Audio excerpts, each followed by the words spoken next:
एक गांव के किनारे पर एक घना जंगल था जिसका नाम भूतिया जंगल था। जंगल के अंदर का रास्ता इतना भयानक था कि सूरज की रोशनी भी वहां तक नहीं पहुंच पाई। गांव के लोग जंगल की कहानियों से मरे हुए थे और जंगल की ओर जाने से बचाए गए थे। कहा जाता है कि जंगल में एक बहुत पुरानी और निराशाजनक हवेली थी जिसमें एक राजा की आत्मा रहती थी। राजा अपनी मृत्यु से कुछ दिन पहले ही अश्वमेध प्राप्त करने के लिए उस निवास में गया था, लेकिन वह वापस नहीं लौटा और उसकी आत्मा वहीं कैद हो गई।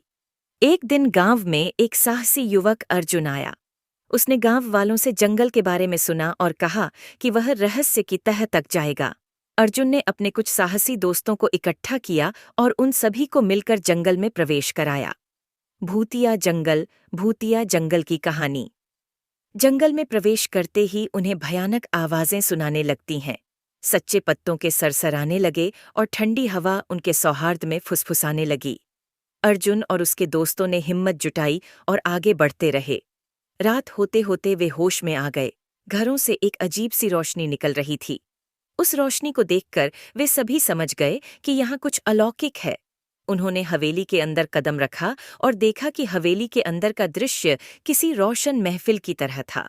हवेली के मध्य भाग में एक बड़ा हॉल था, जहाँ राजा की आत्मा को शांति पाने के लिए पूजा की जाती थी।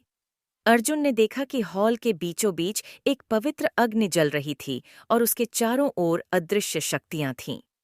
अर्जुन ने समझा कि यदि राजा की आत्मा को शांति मिले तो उसे पूजा में स्वयं को शामिल करना होगा।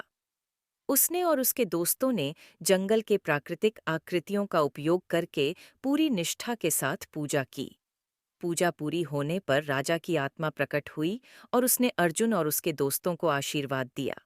राजा की आत्मा मुक्त हुई और जैसे ही वह ऊपर आकाश की ओर बढ़ी, पूरे जंगल में एक अजीब सी शांति छा गई। गांव वाले जब ये दृश्य देखने के लिए जंगल की ओर दौड़े तो वे हैरान रह गए।